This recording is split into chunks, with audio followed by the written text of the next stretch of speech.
사랑방역전 날씨와 교통정보의 신혜빈이었습니다.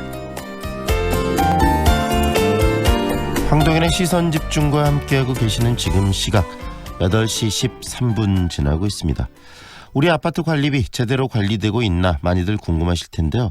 이 아파트 관리비가 모여서 보면 굉장히 액수도 크고 또 그런데 감사도 제대로 해야 되는데 그러지 못하는 경우들이 많습니다. 아파트 관리비 운영과 관리의 오늘 문제점에 대해서 짚어보도록 하겠습니다. 아파트 선주라 운동본부 송지열 회장 인터뷰 연결돼 있습니다. 안녕하세요, 회장님. 안녕하세요. 송기열입니다. 네, 이 아파트 대체로 많은 분들이 지금 한국 사회에서 아파트에 생활하고 계시기 때문에 누구나 이 가구당 아파트 관리비를 내고 있을 텐데요. 아파트 관리비를 내게 되는 어떤 법률적인 기준, 근거들이 있습니까, 회장님? 네, 아파트는 정산제입니다. 전달에 발생한 비용을 이번 달에 정산을 해서 면적당 부과하는 방식인데요. 예를 들어서 10평에 사시는 분들이 10만 원 내면 20평에 사시는 분은 그 2배 낸다고 생각하시면 됩니다. 네. 이렇게 기준이 있는 것이고, 그런데 이런 네. 아파트 관리비가 대체로 이 우리 국민들 많은 분들이 아파트에 살기 때문에 실질적으로 이 내게 되는 돈 전체 합계로 보면 굉장히 어마어마할 것 같아요. 네, 그렇습니다. 연간 한 10조 원 정도 된다고 하는데요. 네. 제가 사는 아파트는 1000세대인데요. 네. 1년에 한 24억에서 30억 정도 되고요. 장기선 충당금은 한 1억 정도 적립한다고 생각하시면 됩니다. 그러면 구체적으로 아파트 관리비에도 명목들이 있을 거 아니겠습니까? 어떤 명목들이 주를 이루고 있는 거죠?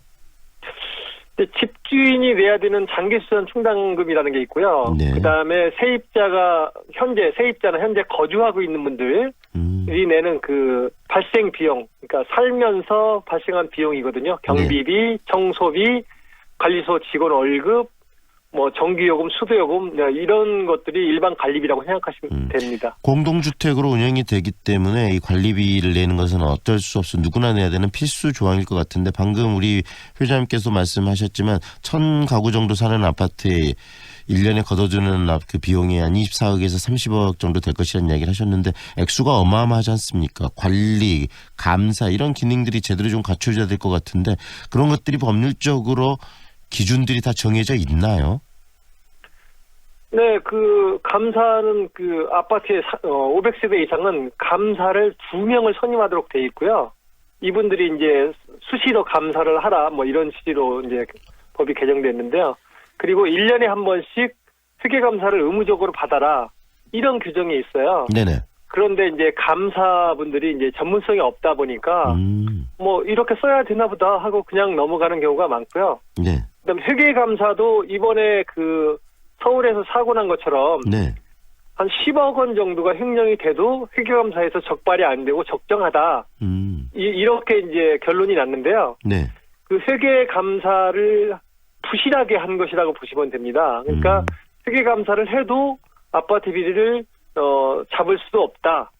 이런 결론이 났는데 상당히 문제가 있다고 생각합니다. 네, 그걸 한번 짚었으면 좋겠습니다. 지금 크게 이 사고가 났기 때문에 이 문제에 대해서 관심들이 있는데 과연 내가 내고 있는 이 관리비는 제대로 쓰이고 그다음에 관리가 잘 되고 있는 것인가 많이들 궁금해하실 거거든요. 청취자분들께서 지금 아파트 관리비가 어떤 방식으로 관리되고 또 그런 어떤 견제 기능들이 존재하는지 그리고 법률적으로는 그런 부분들이 어떤 장치를 통해서 꼭 이루어지도록 돼 있는지 정리를 한번 해주세요.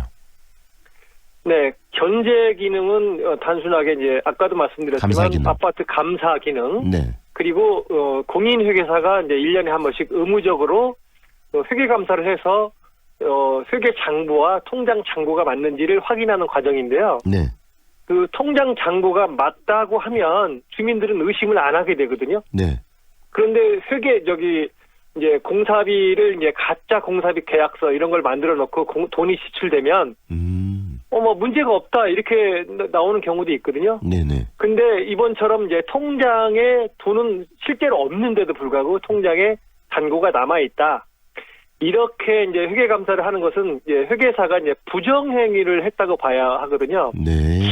회계사는 은행에 연락을 해서 통장 잔고가 얼마인지 확인을 할 수 있다고 해요. 네. 그렇기 때문에 아파트에서 경리가 회계 장부를 통장 잔고 증명서를 뭐 위조해서 뭐 그 회계사한테 전달을 해서 문제가 없었다.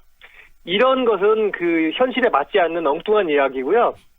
회계감사를 부실하게 했다고 보는 게 맞는 것 같습니다. 그리고 이제 감사 기능이 네. 있기는 하지만 아파트 여기 감사분들이 이제 그 감사를 제대로 할 수 있는 그 여력이 안 돼요.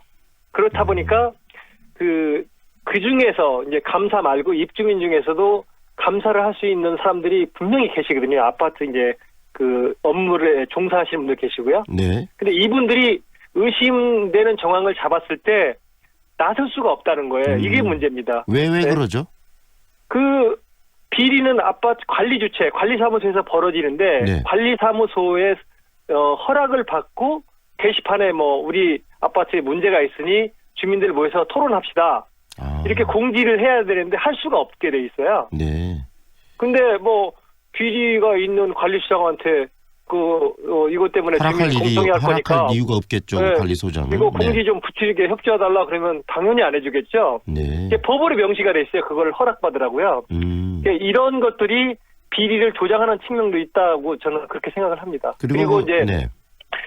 그 회계 감사를 받는 그 주체, 그 비리를 저지른 주체도 관리사무소인데 네. 회계 감사업자를 선정하는 것도 관리사무소고 돈을 지불하는 것도 관리사무소, 네? 그 자료를 제공하는 것도 관리사무소이기 때문에 네.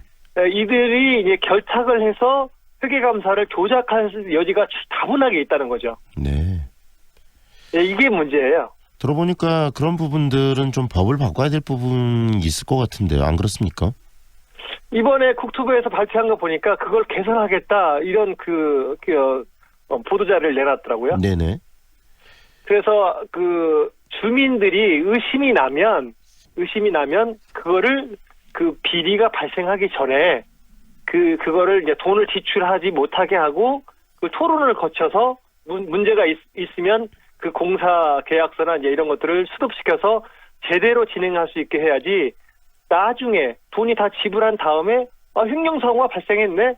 이렇게 되니까 아파트 비리가 이제 그 피해 회복도 안 되고 네. 문제가 해결이 안 되는 겁니다. 예방할 수 있는 시스템으로 바꿔야 합니다. 지금. 일단 2014년에 이 국토교통부가 이 공동주택 관리 규정을 한번 정비를 했었는데 그 정비를 가지고도 지금 한계점들이 많이 지금 나타나고 있다고 이해가 되네요, 회장님. 네, 그렇습니다. 제가 그때 당시에도 회계감사 의무화는 의미가 없다. 왜냐하면 사후 약방문식 조사하는 시스템이기 때문에 이거는 해도 피해 회복이 안 되고 실제로는 예방하는 시스템으로 바꿔야 된다. 네. 하고 국회에 가서 제가 토론할 때 국토부 관계자들, 공무원들 모셔놓고 할 때 제가 강력하게 주장을 했던 내용이에요. 굉장히 타당성이 있는데 왜 우리 회장님의 주장이 현실에선 반영이 되지 않았던 거죠? 제가 보기에는 그때 당시에는 그 관련 업자들의 입김이 좀 세지 않았나 이렇게 생각이 들고요. 네. 결국은 이제 그 사고가 발생하니까 그 시스템을 이제 바꾸겠다. 이제 이런 게 지금 이제 이런 여론이 대두되고 있는데요. 네. 지금 제가 최근에 서울에서도 한 100억대를 그 공사비 부풀려갖고 횡령한 사례가 있어요. 네.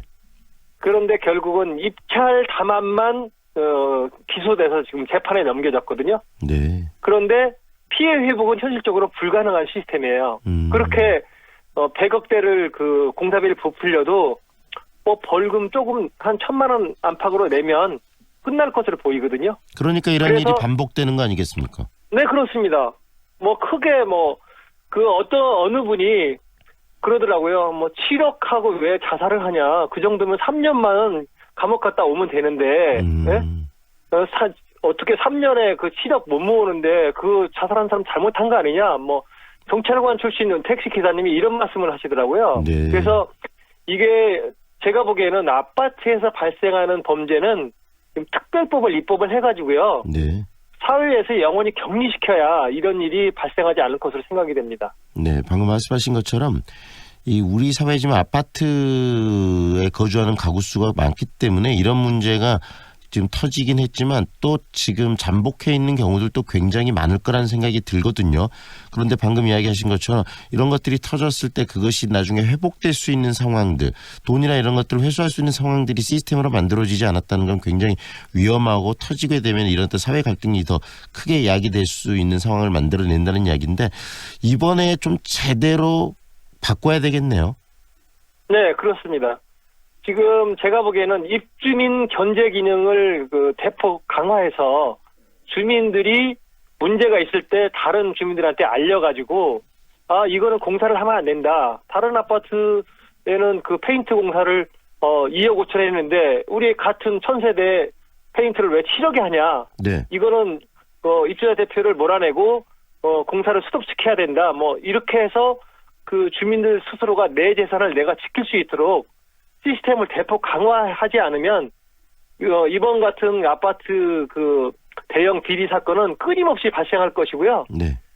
해결이 되지 않습니다. 왜냐하면 법으로 우리가 할 수 있는 거는요. 비상대책에서 할 수 있는 거는 네. 경찰서에 고소고발하는 거 이외에는 아무것도 없어요. 그 뭐 재판을 해서 그 돈을 돌려달라 뭐 이런 소송 권한도 없습니다. 소송은 입주자 대표 회장만 할 수 있게 돼 있거든요. 네. 네, 관련 법이. 그래서 주민들은 문제가 있네 하고 한숨만 쉴 수 있는 구조이기 때문에 그 주민들이 어느 정도 그 문제가 있으면 주민들한테 알리고 또 방송도 사용할 수 있고 네. 그래서 토론 문화가 활성화되고 부정행위가 있으면은 그건 하지 맙시다 하면은 그 공사가 스톱되고 합리적인 방법으로 꼭 해야 되는 공사만 하고 이런 시스템으로 바꿔야 한다고 생각합니다. 네, 앞으로 꼭 우리 회장님이 이야기하는 그런 부분 쪽으로 변화가 있기를 기대하고요. 저희들도 계속적으로 관심을 갖도록 하겠습니다. 오늘 말씀은 여기까지 들을게요. 고맙습니다. 네, 감사합니다. 지금까지 아파트 선진화 운동본부 송주열 회장과 함께했습니다. 현재 아침 기온이 0.7도가량을 보이면서 전국 대부분 지역에 영하권의 추위가 나타날 만큼 추운 날씨입니다. 오늘은 하늘이 맑은 가운데 가끔 구름이 많이 지나겠고요.